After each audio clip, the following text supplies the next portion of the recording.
In every moment, in every shared smile, OU Credit Union Visa Signature Card is there, earning 3% cash back on groceries to stock their dorm room, 2% back on fueling up the tank for the journey ahead. With a $100 welcome offer and the first year's annual fee waived, it's more than just a card. It's your partner in making every moment count, even the ones that tug at your heartstrings. Make every moment and every mile more rewarding with an OU Credit Union Visa Signature Card. You know, they say, losing hope, that's the real disaster. When Tropical Storm Fred sent a devastating wall of water and debris down this river, it seemed hopeless. But when the waters receded, Balfour was here. Not just to rebuild, but to help restore the life of this community. Balfour, restoring more than property. Your Oakland University Golden Grizzlies.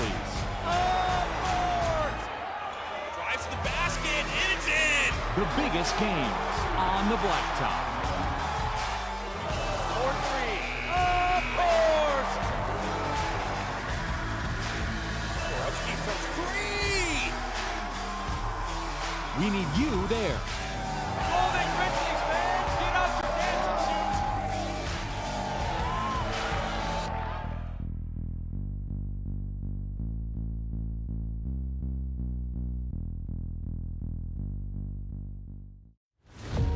Restoration is more than walls.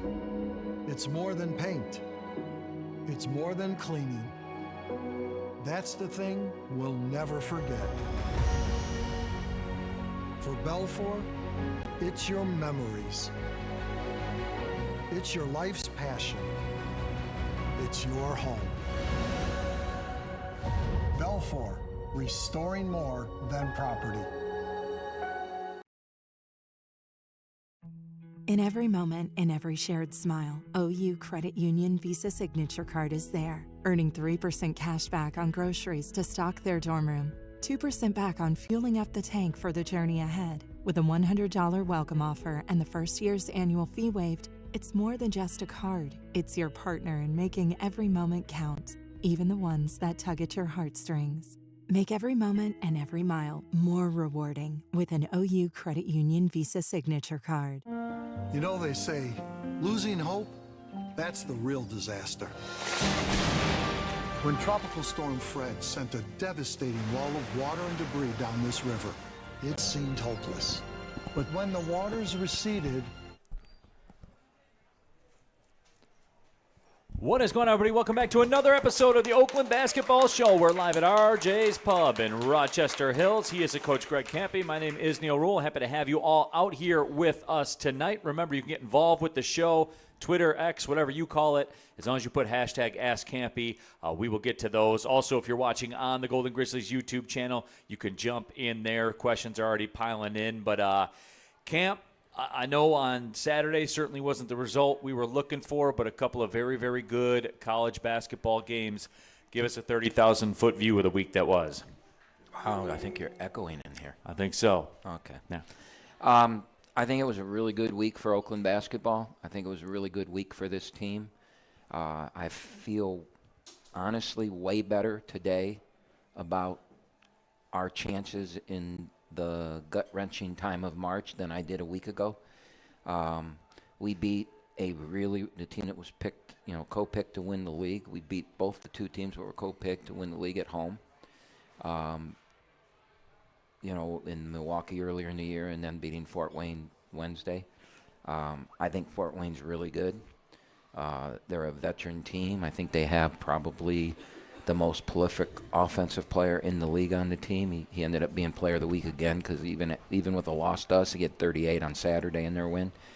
I think he's almost unstoppable. And we were able to find a way to win the game, and we won a close game. And then Saturday against Robert Morris, who their coach is probably going to be coach of the year in this league because he's turned a program around. I mean, it's far and away the best Robert Morris team we've seen since they've come in the league. He's got really good players, and they're playing really well right now. They came into the game as a, not a really good three-point shooting team, and yet against us this year, they went 10 for 20 in that game and 7 for 15 the first game. So they were 17 to 35 against us in the 2 games. And they did what they had to do to find a way to win the game. But from my standpoint, we found another way to play. And to win in March, and to win 3 games in a row in March, you're going to have to find different ways to play. And what I mean by that is, if you look at us last year, we scored from the perimeter to beat Fort Wayne at home in Game 1 of the tournament. In Game 2 of the tournament against Cleveland State, we had a combination of outside shooting and in post play. And then in Game 3, it was all post play.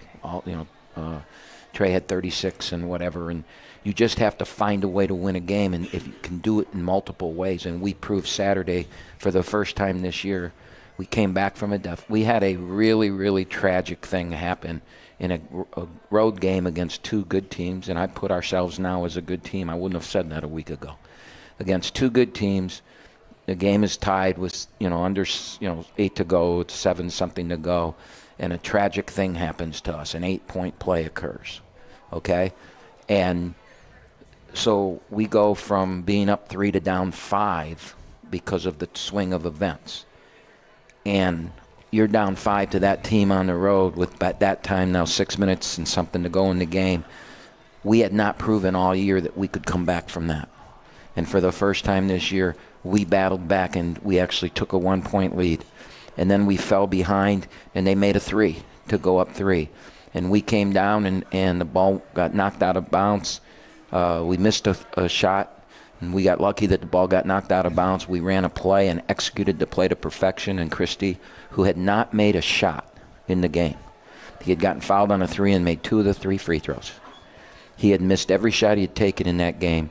I put him in the game just for that play, and he buried the 3 to tie the game. Then we went down, and with a minute to go, for the first time all year, our defense failed us in that clutch situation. All year in those situations, we got Fort Wayne on Wednesday night. We got the stop. Wright State at home, we got the stop. We had gotten a stop in almost every game we played this year when we had to have a stop to win. We didn't get the stop. A veteran player made a coverage error, and their guy hit a 3. And we went down 3 with 28 seconds to go. We brought it down. A timeout was called. We called a play. We put Christie back in the game. We called a play. We executed the play to perfection, and Christie buried it again. Tied the game with 7 seconds to go. And so those are things that we could not do earlier in the year. Earlier in the year, we would blow leads and lose games, and when we were playing even and it got away from us, we couldn't stem the tide. And so to see us do that in a critical game was very pleasing for me. Unfortunately, we've now put ourselves in a position, the only way we might be able to even get a share of the league championship is to win the last 9 games. And I'm not going to put that past us.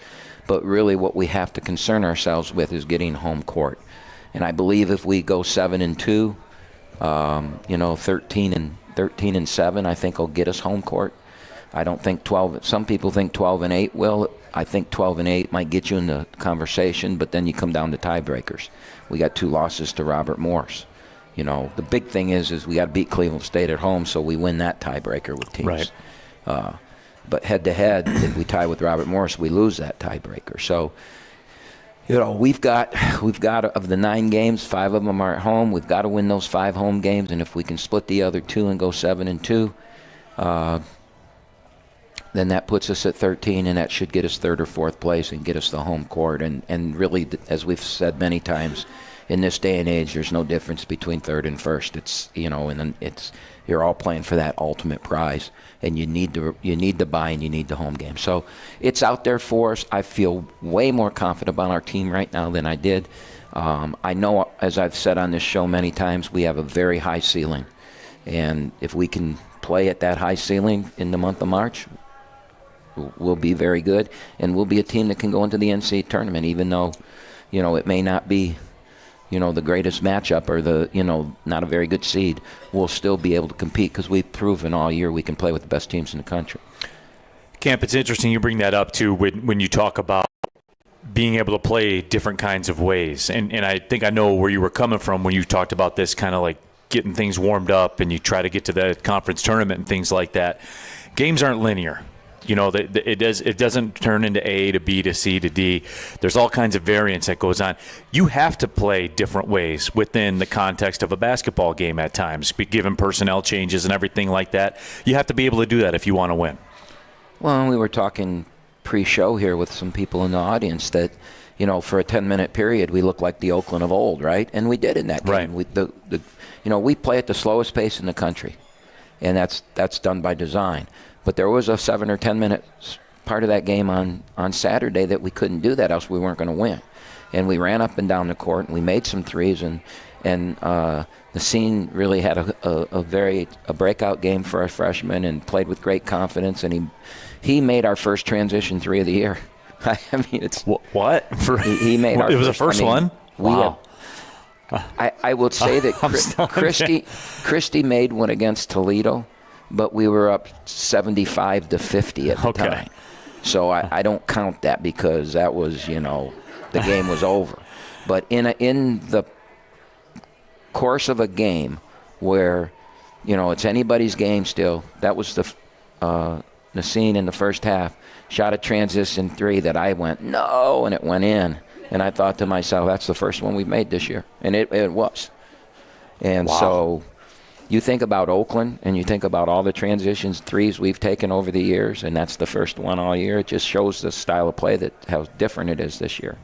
But it was good that we made that, and that we have to be able to play. We have to be able to be a chameleon, especially on the road in February in league play if you're going to win games. So I really feel good about Saturday. I really do. I think we turned a corner. Even in a loss, I think we turned a corner. Nassim Ashur, because you brought him up, 19 minutes played, had 14 points. It really was an offensive outburst. He was 4 of 7 from behind the three-point line. And like Camp, again, you were talking about it before the show with some of the fans out here at RJ's. Nassim brought an element, obviously, that hadn't been there in terms of this season so far. And is it one of those things where, because we hadn't seen it like that before, when it happened, you're like, wow? Or is it more of the fact we knew that was in there, and it took a while to get out? Anybody around the program knows, he had an inter-squad scrimmage, which brought my attention to him for the first time, where he scored 28 points he played on the scout team in an inter-squad scrimmage against our starters, and he scored 28 points way back in maybe October. And that's when, if everybody remembers right, he started one of the exhibition games, and he started maybe the opening game of the season. And it was a little too big for him, but, I put him in at that particular time. Now, that all happened because Isaiah Jones got hurt. That would have never happened if Isaiah hadn't got hurt. But when we were searching for what we're going to do in the 8 weeks that Isaiah was going to miss, I went to him right off the bat because I didn't think anybody else had earned it, so I'm going to give it to the freshman walk-on and make somebody take it from him, right? And it might have been a little bit too big for him at the moment, but he got 19 minutes because he earned the 19 minutes, because he's turned himself into a really good defensive player. And early in the year, the reason I didn't keep him out there was because he was lost in the zone. He'd make stupid play after stupid play. But he's a smart kid that got in the film room and looked and worked. And now, if the game's on the line, he was not in on those last two possessions defensively because he had fouled out. If he had not fouled out, he would have been on the floor, because I trust him now to be one of our top 5 defenders. He's smart. He plays his tail off. And what he can do that we have guys that we struggle with is he can guard the ball one-on-one. And our zone, even though it's a zone, you have to be able to guard the ball in certain areas, especially late in games. And he can do that. So you're going to see him late in games a lot because of that.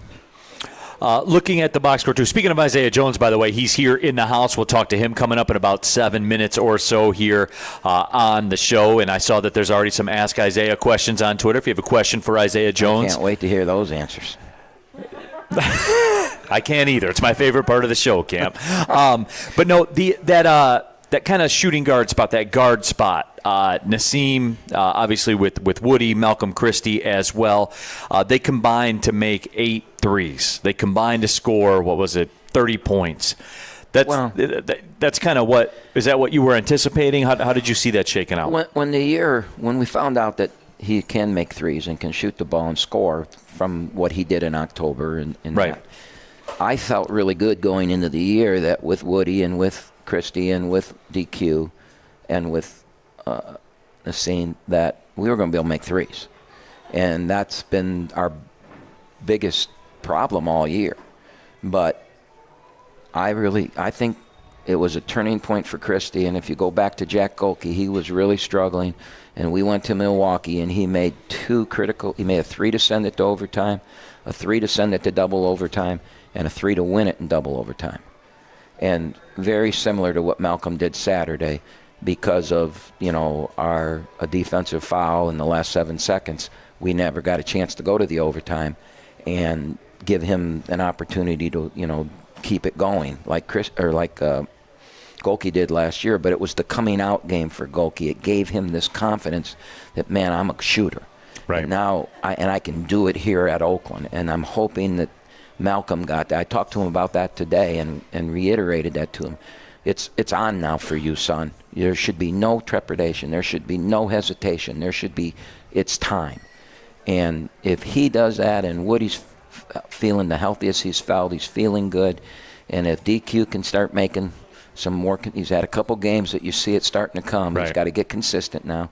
And what Nassim did the other day, we got a four-headed, one or two of those guys every game, got to make a couple. With what Baru and Isaiah can make an open shot. You can't leave Isaiah. He can make an open shot. Do I want to live on him shooting threes? No, and he knows that. But I have no problem with him catching a cross-court pass to step into a three. I don't want him shooting a transition three. I don't want him dribbling and shooting. But if he catches an open shot, his role on this team is the Fred Sanford garbage man role. Yeah. That's what he does for us. Get us extra possessions, get a rebound. Does it willingly, too, yeah. Make a defensive stop. Do all those little things that championship teams have people like that. And he's that guy. He was that guy last year, and he's that guy for us. That's what makes him so valuable. But you can't leave him. He can make that shot. And so and then Cooper Craig is starting to get some confidence in making shots because Cooper can really shoot it. And it's just confidence and belief, and we're starting to see that. And if we can take that shooting percentage from the 20s to the mid-30s with those two monsters we have inside. With the way you defend, yeah. We're going to be there. That's why I'm saying I feel so good about us right now because of what happened this week. Last one before we cut to the break, Camp. Do you notice that? Because I do notice that with Coop even. Like, he walks a different way. Nassim kind of walks a different way. If we're walking into a restaurant, if we're getting on the bus, the vibes, the kids call it, the vibes are different. Well, they're gaining confidence and they're gaining acceptance from their teammates, and that's what this is all about. I mean, this is the deepest team I've ever coached. I've never played this many players ever. Never. I mean, never. There's never been an Oakland team that goes 10, 11 deep. And Dang has not gotten any minutes the last couple games. I need to get it because Dang was improving and going. And we need him, I believe. I've got to learn and figure out how to play 11 guys. It's new for you, though, right? I mean, getting to 10's been hard. Now getting to an 11th, I got to figure that out. The problem is that means Cooper's going to lose 3 or 4 minutes, and he's playing so good I don't want to take those 3 or 4 minutes. I've been playing Isaiah down at the 4 some, and I don't want to, Isaiah played 23 or 4 minutes on Wednesday against Fort Wayne, and if I play him 15, we probably don't win that game. He plays his role so well that, game by game, it's going to be different, and those kids have to accept that. And I got to figure it out and accept it, too, because it's so new for me. The Oakland Basketball Show brought to you by Henry Ford Sports Medicine, the official team physicians for Oakland University and you. For more info, visit henryford.com/athlete. All right, Camp, we're going to take the first break. When we come back, we'll be joined by Isaiah Jones. This is the Oakland Basketball Show. We're live at RJ's Pub in Rochester Hills. In every moment, in every shared smile, OU Credit Union Visa Signature Card is there, earning 3% cash back on groceries to stock their dorm room, 2% back on fueling up the tank for the journey ahead. With a $100 welcome offer and the first year's annual fee waived, it's more than just a card. It's your partner in making every moment count, even the ones that tug at your heartstrings. Make every moment and every mile more rewarding with an OU Credit Union Visa Signature Card. You know, they say losing hope, that's the real disaster. When Tropical Storm Fred sent a devastating wall of water and debris down this river, it seemed hopeless. But when the waters receded, Belfour was here. Not just to rebuild, but to help restore the life of this community. Belfour, restoring more than property. Your Oakland University Golden Grizzlies. Drives to the basket, and it's in! The biggest games on the blacktop. 4-3. Of course! Borowski from 3! We need you there. Golden Grizzlies fans, get out your dancing shoes!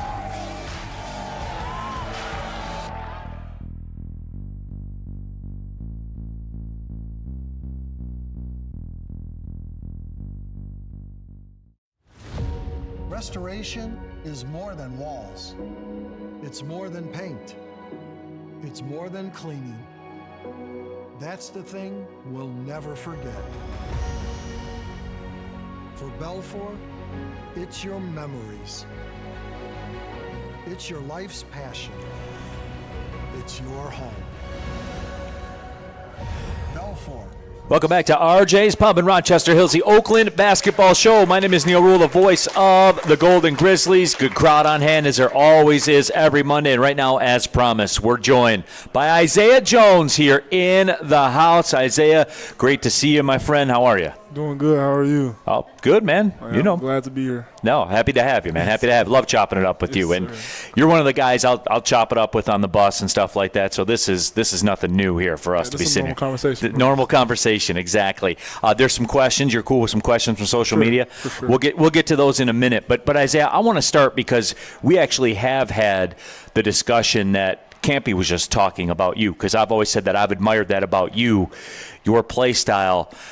Plays don't have to be called for you. But there I look down in the stat sheet, and there's 8 points, and there's 6 rebounds, and there's 4 assists. And when he says, Isaiah's our garbage man, you love that. You love that, though, don't you? Yeah, there's no shame to it. Yeah. No, but what about that role, though, Isaiah? Just, the ball finds you somehow.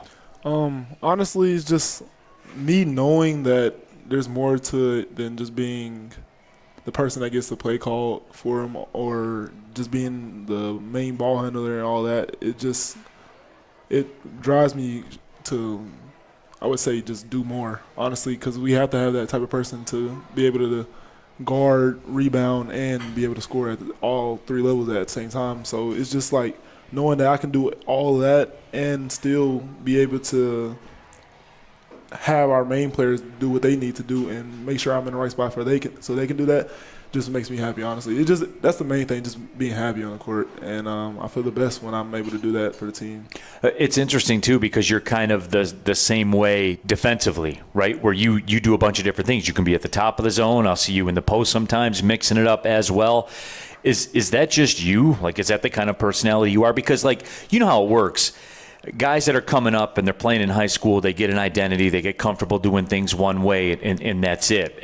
But with you, I mean, you literally can be any position on the floor, offensively or defensively. Yes, and I think that's a plus in any way because even in life, like I would say in high school or certain situations, there'd be different types of groups of people that hang out with each other, but I would probably be the middle person that was able to conversate with everyone, and I feel like that's what I can show. That's what I show on the court, that I'm able to do multiple things and communicate with everybody because I understand everybody in every which way. Like I can talk to my brother a certain way, or I can talk to some of my teammates that are the guard position or the center position in different ways because I played both positions and understood them. So I just try to be the best at what I do, and I feel like it helps the team tremendously. Well, you talked about your brother, Jalen Jones. Yes. You've said it. I've said it. You guys are very different. You're very different people. You have very different mannerisms. You walk around differently. I mean, everything about you guys is different. Is that fair? Yeah, it's for sure fair. It's crazy because, like, we grew up together, and you would think that we act exactly the same. Right. We grew up together all our life, but at the same time, we're just two polar opposites, and it's okay because I feel like if we were the same person, it wouldn't work. I feel like with him being the way he is, it helps me be a better big brother, and it also, with the way I am, he sees where he's wrong, or if I'm wrong and he's right, then we just get a different idea of certain situations. How many fights did you guys get in the basketball court, like in the driveway, at the park, wherever, when you guys were growing up? How many fights? Do you even have a number? It's really not even that many because I was like 6 foot and he was like 5'2", so he didn't want what you had to offer. Exactly. So it was just like a little. All right, well, I'm going to ask Jalen this. I'm going to cross check with him. He's going to lie to you. Just know that. No.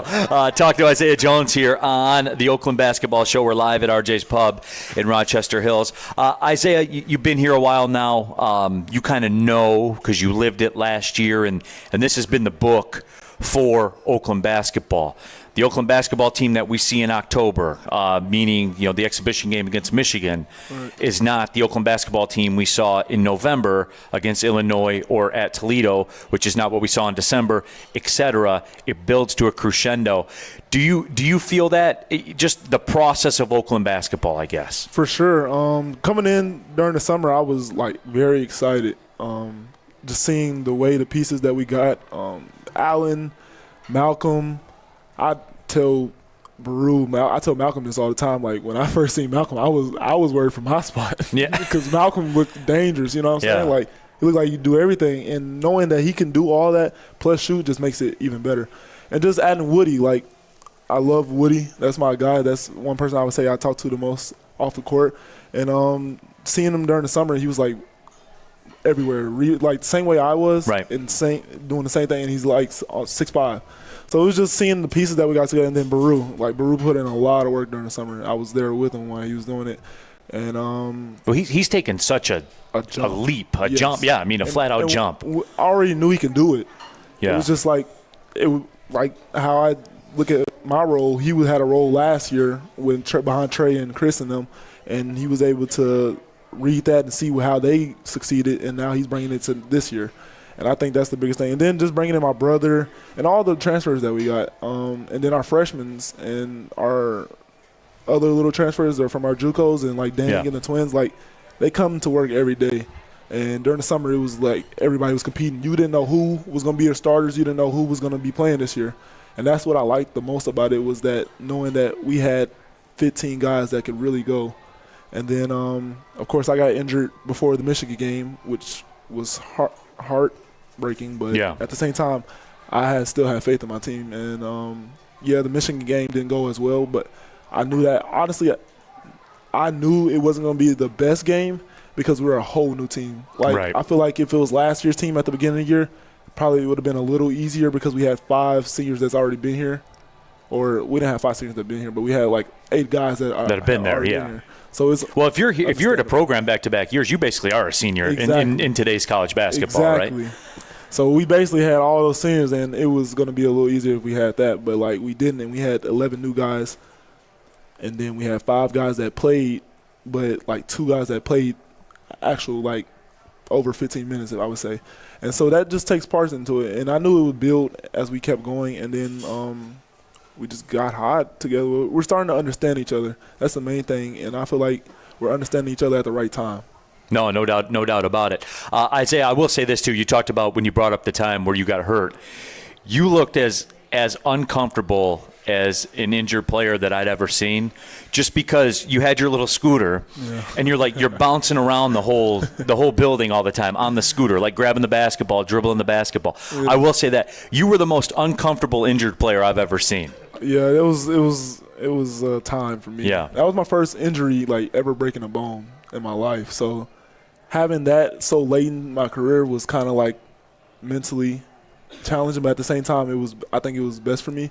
I got a new viewpoint of like just certain things that happen. Like I could see what coach and them see sometimes, and understand when he gets onto me why it's happening or why he needed to show me in a yelling manner, I would say.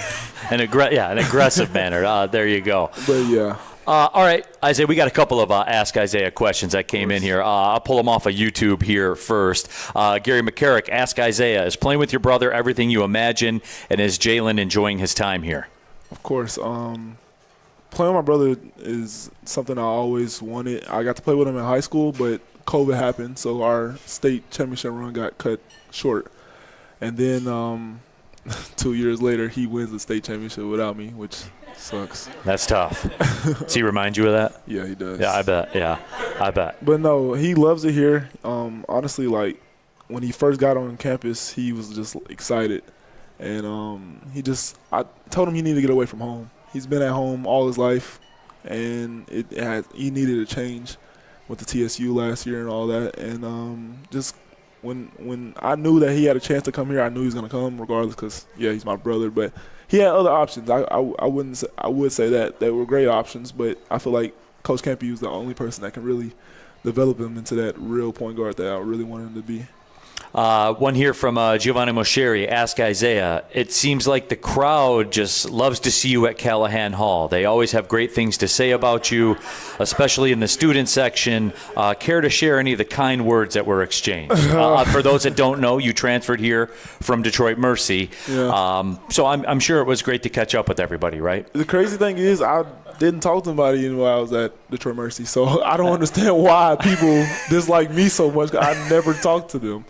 But I understand you got to do what you got to do to make the game interesting. Mm-hmm. And it's always funny to know that that's what's going to be the encounter every time. But, it's odd because I really don't even know any of them.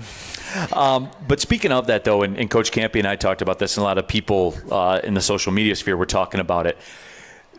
There seemed to be some life there at Callahan for the first time in a while. And the student section obviously was getting on you, but you got the last laugh because your team won. Always. And always, exactly. No, but I would imagine once you got past, the way that you were treated and stuff like that, once you got past that, I would imagine that it probably was pretty cool. The atmosphere was probably pretty cool. For sure. Just knowing that people even, take me that serious is always a good feeling, And I feel like that game I was a little, I was excited, overly excited. Overly excited, And, it was times in the game where I should have been more focused on the game, but I was just so stuck in my head. And I feel like learning from that is a big thing, and knowing that it's like that in life and stuff like that. But also, the crowd, we've been in bigger crowds, so I should have never allowed that. But at the same time, it's funny seeing that stuff like that happen. And you got the win. Exactly. So in the end, there it goes. Isaiah, I appreciate you, man, for sure. Always appreciate the conversations we have on the bus and everything like that. You're one of the real ones, man. Yes, Thanks sir. for the time. I appreciate you. There he is. Isaiah Jones, everybody. We'll come back with the Ask Kampe portion of the program. Get those questions in the YouTube page, on Twitter, X, whatever you call it as well. We'll be back with more of the Oakland Basketball Show. In every moment, in every shared smile, OU Credit Union Visa Signature Card is there, earning 3% cash back on groceries to stock their dorm room, 2% back on fueling up the tank for the journey ahead. With a $100 welcome offer and the first year's annual fee waived, it's more than just a card. It's your partner in making every moment count, even the ones that tug at your heartstrings. Make every moment and every mile more rewarding with an OU Credit Union Visa Signature Card. They say losing hope, that's the real disaster.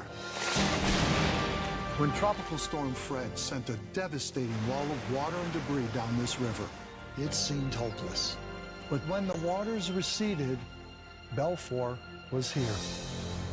Not just to rebuild, but to help restore the life of this community. Belfour, restoring more than property. Your Oakland University Golden Grizzlies. Drives to the basket, and it's in! The biggest games on the blacktop. 4-3. Of course! Borowski from 3! We need you there. All that Grizzlies fans, get out your dancing shoes!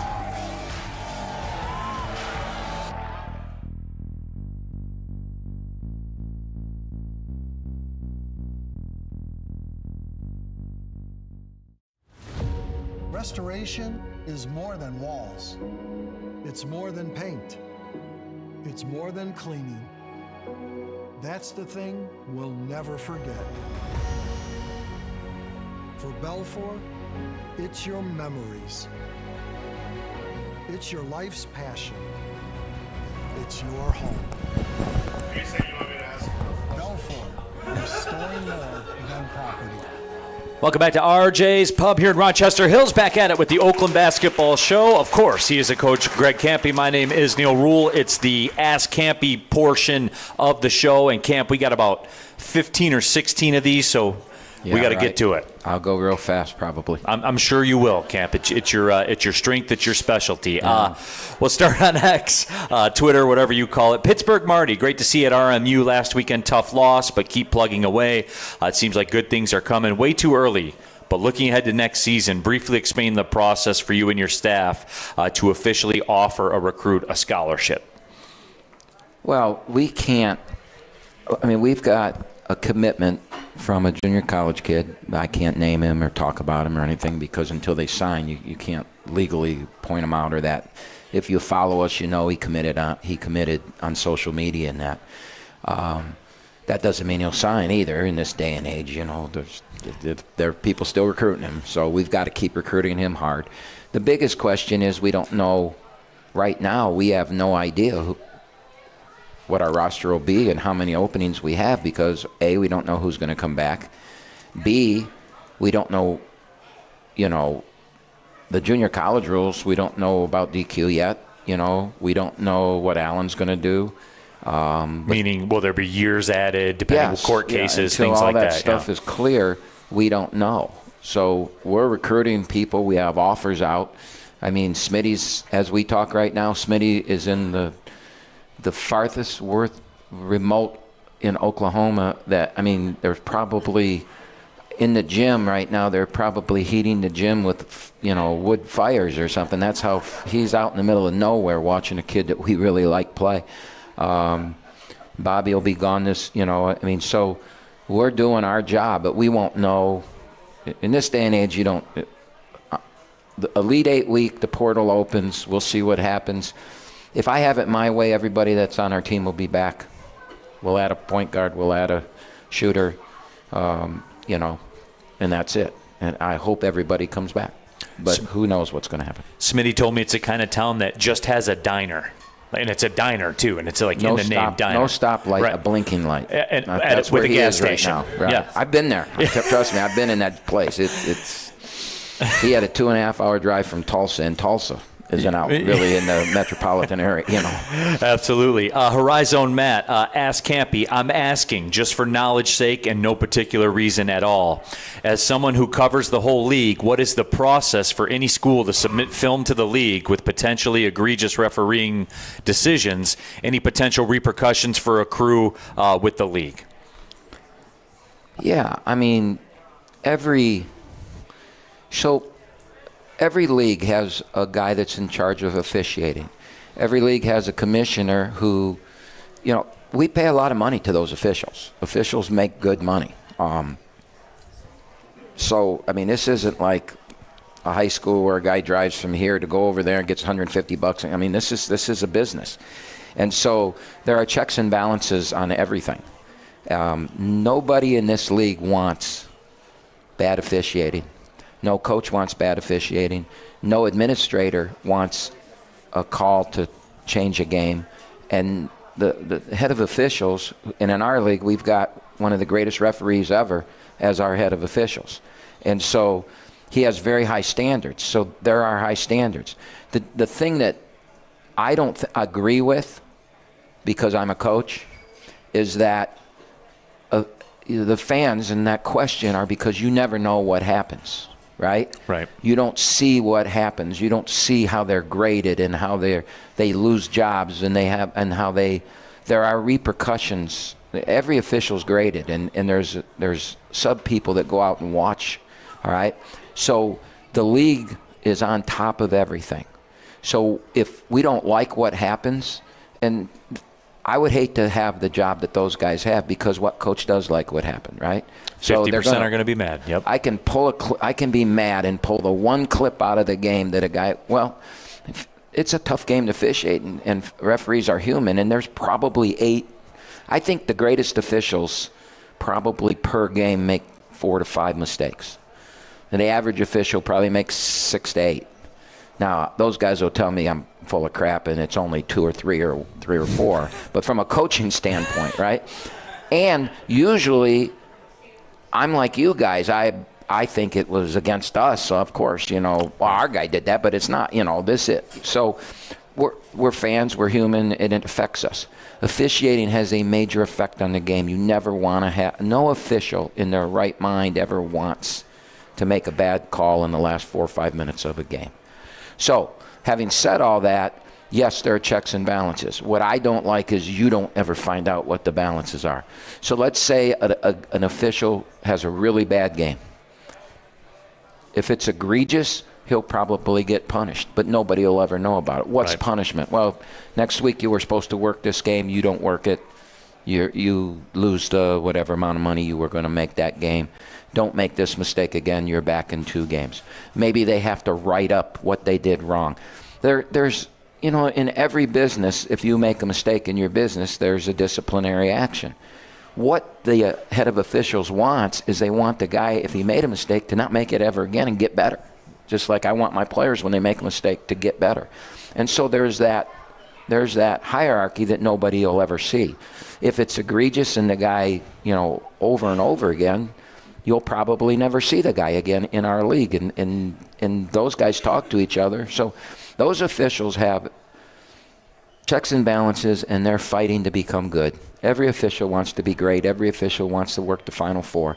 And it's a battleground, and it's a nasty business. But trust people. They sit there and, they think the officials at the Kansas City game last night aren't being judged. They're being judged by people, So, it's at every level. It's the hardest job in the world to be an official. I could never do it.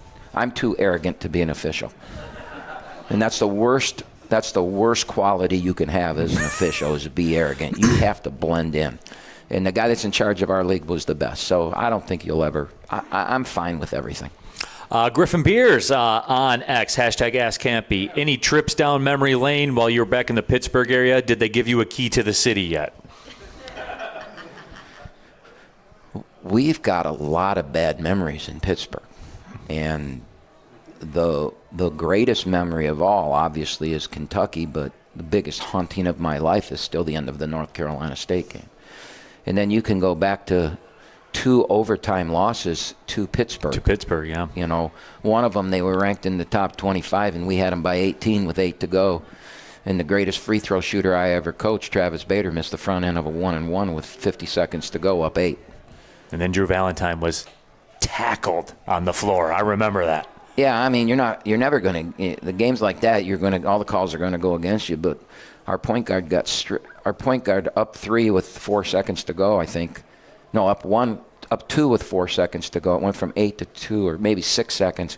We got it in, they were trying to he got it in, and he didn't realize there was a guy on the ball, and he went like this and took a dribble away from the defender trying to kill the clock, and he put the ball right in that guy's hands, and he just took it and laid it in to tie it, and it went to overtime, and we lost. And that's one of the worst memories of my life. That's Pittsburgh. Marty was at that game. That's probably how I met him. And, there's some really, really horrendous memories in Pittsburgh. But there's the greatest one ever, too. That's right.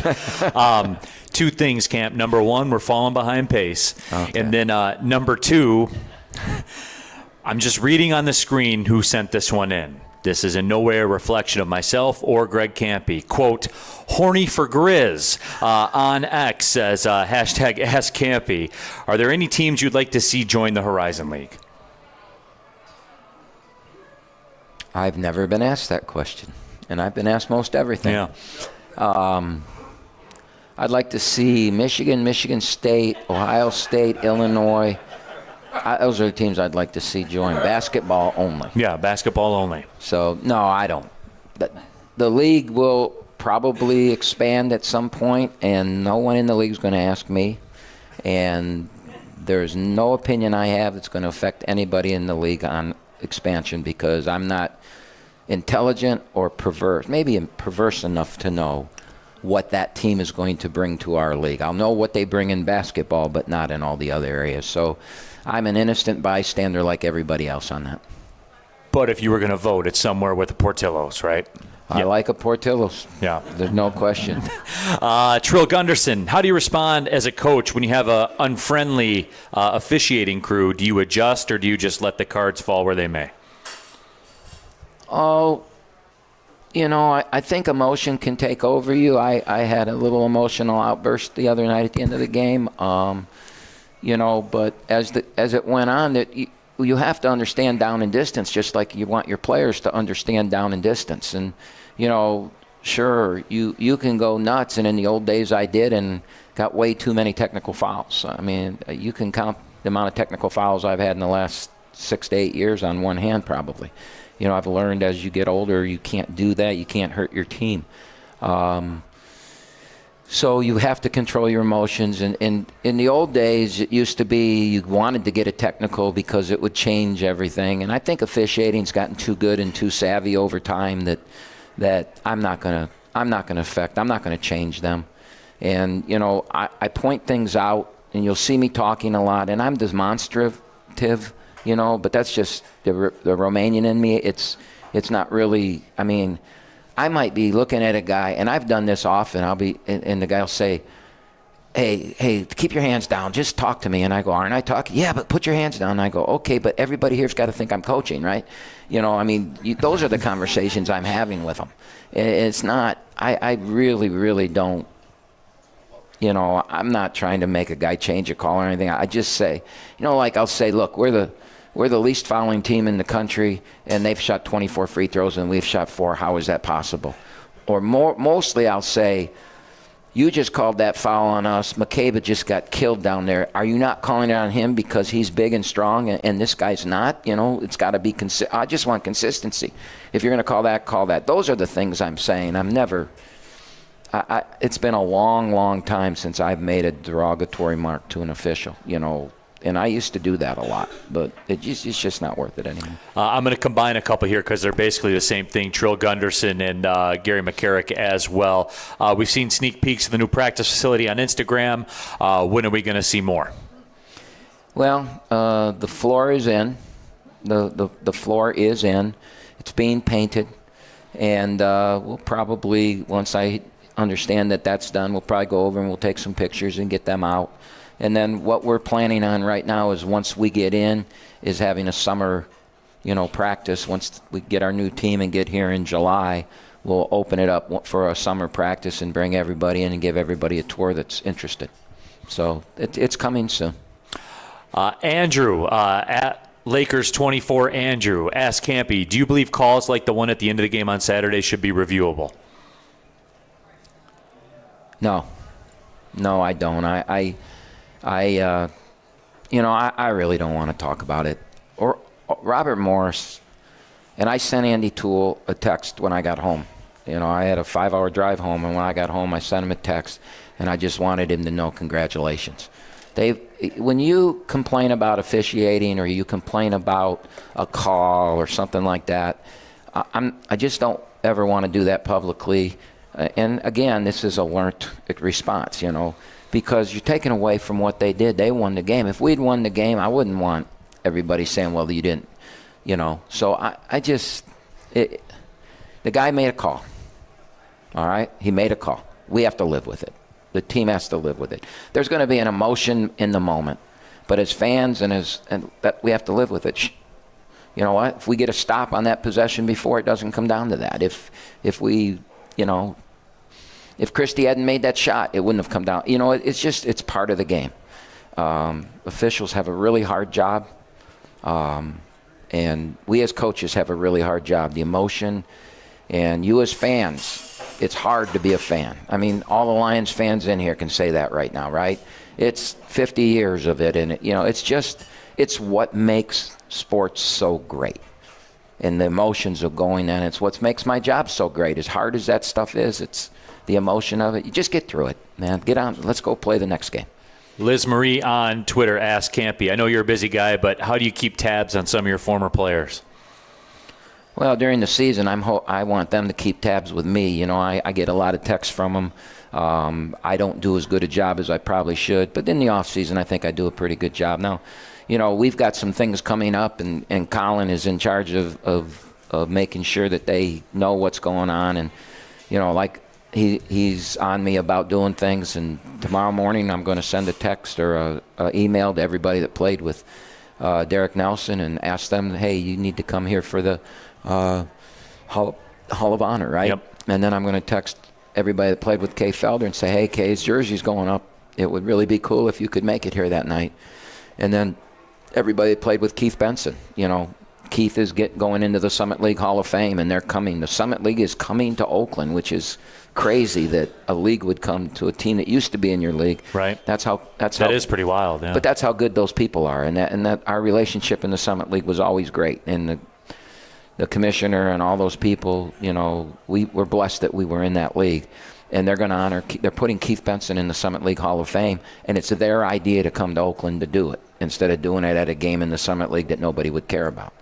And so so we keep in touch that way. I try and email them in the summer and, you know, try and keep them involved. And I like to ask them for money, you know. Yeah.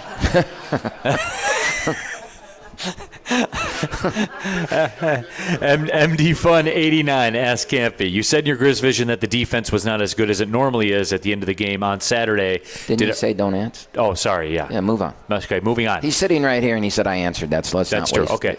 Jimmy Cat, who's here too, Jimmy Kennedy, is in the building. Oakland's in the middle of the league standings right now with a month to go in the regular season, with every game being huge at this point. Is there a specific game you have circled on your calendar? If there is, why? The next one. The next one. That's all it is the next one. Now, we're beyond all that. We're in a situation, as I said earlier, you know, we got to go 7-2. If we go 7-2 in the last 9, we should get into the top 4. In looking at that and seeing how people play each other, I think 13 and 7 gets you in the top 4. I could be wrong. Gemini fan, we'll switch over to the YouTube now. Gemini fan, with so many guys, and he asked too about the referee stuff, so we'll skip past that one. With so many guys getting minutes, will the bench be this deep going forward? Oh, I think we are who we are. You know, I think we are who we are. Nassim on Wednesday played 7 minutes, and on Saturday played 19, and would have played 24 if he hadn't fouled out. Woody played 10 minutes and then came back with 22 on Saturday. Isaiah played 26 on Wednesday and 14. It's all based on the game and, you know, who's got it going and what the best matchups are, and that's what makes us dangerous. That's you know, if the coach can figure it out, that's what's making us dangerous, that we've got. And it makes us better defensively because you got fresher people playing in late games. 2 more to go, Camp. Nathan Brown, Baru and McCabe are a rare 2-post player success for us. How do you transition from the dominating guard positions to dominating post play type? Well, obviously there's a lot of play calls we have for threes that we're not using this year, and as we slowly start to make them, we can bring them back in. We executed two 3-point shooting plays in the last minute of that game to get Christie open shots, and he buried them. And so, you know, it's a total package. Don't forget Trey Townsend was the player of the year last year, scoring most of his points in the post. So it's not like we haven't had that. And before him, we had Xavier Hill-Mays, and before him, we had Jalen Hayes. And, we've had a lot of guys that score the ball down there. It's just we've never been this dominant of an offense down there. And basically because we've been that bad offensively all year in shooting the ball and executing. Our execution this year has not been good offensively. And it's starting, that's what I'm talking about, why I'm excited after Saturday in clutch times. We came out of timeout and executed play perfectly, tied the game. We came out of a dead ball situation and a play call and executed it perfectly and tied the game. And so those are firsts for this year offensively. So it makes me, I'm getting excited over that. All right, I can feel Greg Hessen back in the studio right now. We'll do the break. When we come back, we got one more to clean up, and then we'll wrap things up. Is that cool? Of course No, it is. okay. You're in charge, not me. All right, we'll be back with more of the Oakland Basketball Show live at RJ's Pub in Rochester Hills. Restoration. Why are we is looking more at than North Carolina, walls. Steve? It's more than paint. It's more than cleaning.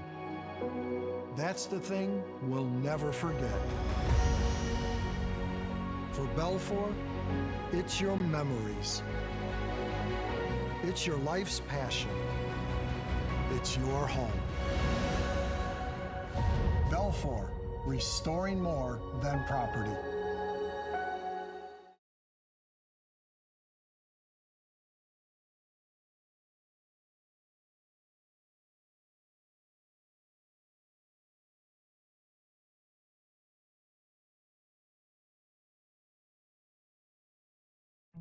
In every moment, in every shared smile, OU Credit Union Visa Signature Card is there, earning 3% cash back on groceries to stock their dorm room, 2% back on fueling up the tank for the journey ahead. With a $100 welcome offer and the first year's annual fee waived, it's more than just a card. It's your partner in making every moment count, even the ones that tug at your heartstrings.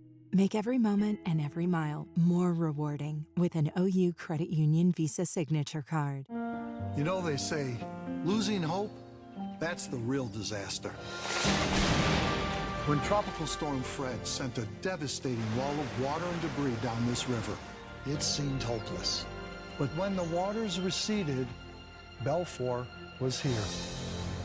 Not just to rebuild, but to help restore the life of this community. Belfour, restoring more than property. Your Oakland University Golden Grizzlies.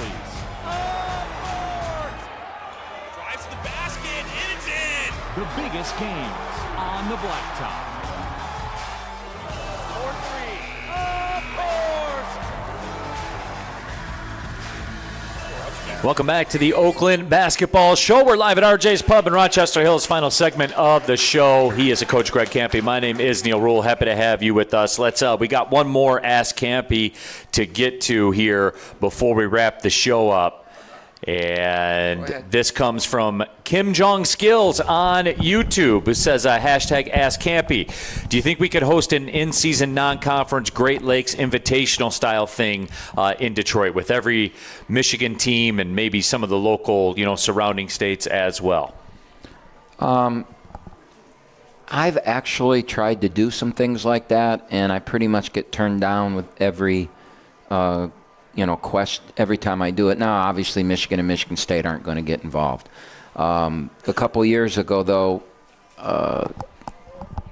Giz and I, Giz was working for Little Caesars, and he was very instrumental in helping me open Little Caesars Arena with a college basketball night of Detroit and Michigan played, and then Oakland and Michigan State played.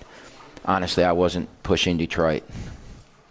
I kind of wanted it Oakland and Michigan State and Michigan versus Kentucky or somebody like that. But, because I wanted this limelight just on us. But when they brought up Detroit, I was absolutely, let's do it. Let's get, let's get Michigan and Michigan State in the same arena with two Horizon League teams. And it worked out really good. It was the first night of basketball ever at Little Caesars Arena, and it was a cool thing, and Kendrick Nunn lit it up, and we played good, lost in the last minute, and Michigan State aren't going to do that. They don't have the wiggle room in their schedules to do that.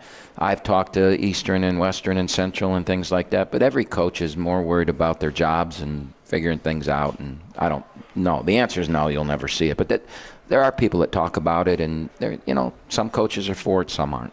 Yeah, and it all depends. They got programs to run, and they're trying to do what's best in their interest of their program, right? Everybody is trying to save their job and win games and move on, to the next and do all the things that you want to do and reach your dreams, right?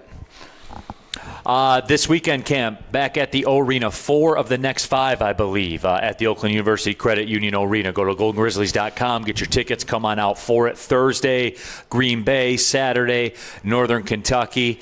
And first look at Green Bay, the last team that we will see for the first time.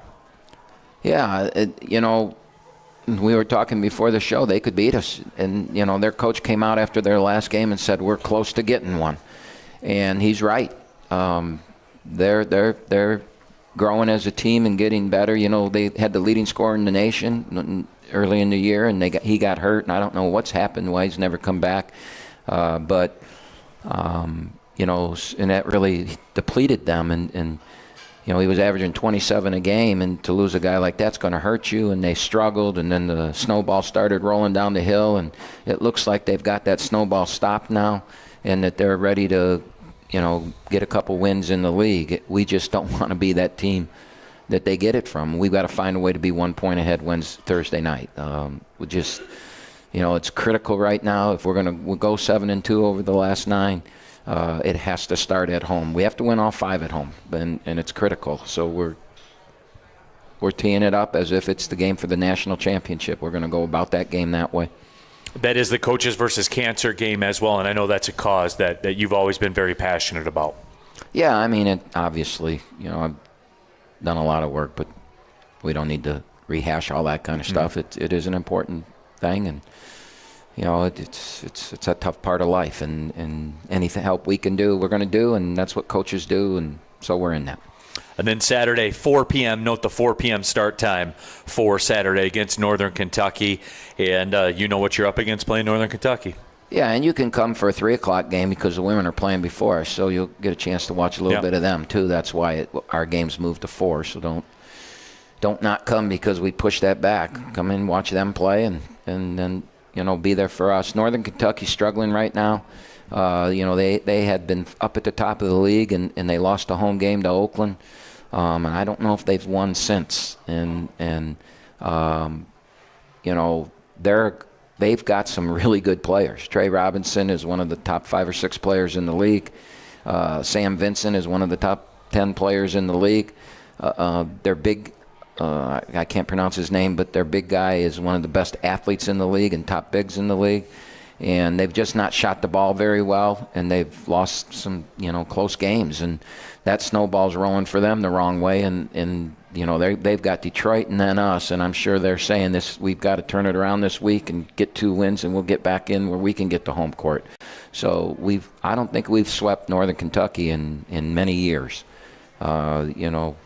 So that would be quite an accomplishment if we could do that. But you know what? We've really got to worry about Green Bay first. We can't there's absolutely no preparation or no thought on Northern Kentucky until the Green Bay game. All right, Camp. As always, appreciate everybody coming out to the Oakland Basketball Show. That'll do it from here. Big thanks to Greg Hessen back in our 1270 AM The Bet studio. For the coach, Greg Kampe, my name is Neil Rule. Thanks for listening, everybody. Have a great evening. Well, see you later.